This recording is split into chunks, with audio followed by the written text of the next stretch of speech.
mean, defensively, we were good. I thought we were stuck in the mud a little bit on the offensive end, and certainly Villanova's pressure had a lot to do with that. But they're one of the most efficient offensive teams in the country, and I think they had 60 points on 67 possessions. So that gave us a chance. Like we couldn't stop them at our place. They couldn't stop us. I think both teams defended better tonight.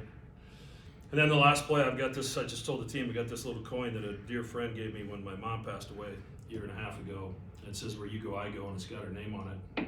I was rubbing this to death on that last play, and somehow she steered that thing off the backboard in the corner into the net. And play was executed to perfection, and we were either going to get a lob if they messed up the switch, or we cleared out that corner for Steven, and we got a lucky bounce. So sometimes when you do this long enough, you see everything, and this is 36 years for me, and it's the first time I've seen a banked-in three-point shot from the corner to win a game.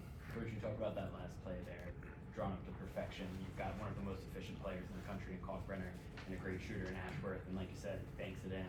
How much confidence do you have to have in Ashworth to say, Hawk's not getting that shot, going out to him? Yeah, I mean, they're our leaders.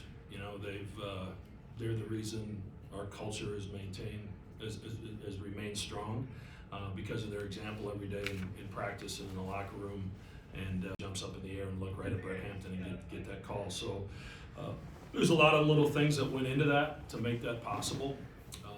And then, like I said, we got a lucky bounce, but the ball was going to go to one of those two to win the game. Stephen, can you talk about that last shot that you made? That you made that decision, you had to make it quickly. So were you really looking to get that shot off, or still looking on the inside if you had to? Yeah, definitely. With the execution of that play, the number one option is me trying to wipe out Kalk's man, and I felt like I did that, and I noticed that, and I then, noticed my man staying in the paint, and then Kalk's man still trailing, trying to find him and not switching on myself. So I knew that I'd have some space, but also as soon as I caught it, trying to make sure that I had a good, clean look at it, and backpedaling to the corner with the pass coming from the basket isn't the easiest type of shot, and so obviously I missed it a little left, but that's why the backboard's there. Could you talk a little bit about their activity? I mean, the steals that they had, and yeah, like I said, their plan against us this time was much different than the first time, and they executed really well. They were more aggressive on ball screens, and really tried to make Steven work for everything. And you're fortunate to have 18 turnovers and win the game, but fortunately we were able to win the second chance points battles, and make 3 more threes than them, which is huge for a team that is so efficient at the three-point line. I thought we did a good job. So the game was kind of played in the mud today. The first game when we played in December, it was free-flowing, and I think we had 1.4 points per possession. They had 1.28 or something like that the first time, and neither of us got to 1 point per possession today. So second time through the Big East, teams know you better, you defend better, and thank goodness we defended today. Are you kind of expecting that in conference games, as you said, in the second half of the season, you're going to get that slogging through the weeds type of game? Yeah, I mean, you make adjustments, and obviously we made adjustments as well from the first game, and but they've had a week off, so they've been sitting around, and I told the team in the locker room I thought we looked tired today. We were stuck in the mud offensively some with our activity, and our cutting is usually a little more crisp than it was today. And again, Villanova's pressure, and it was pretty relentless, and I think it wore into us.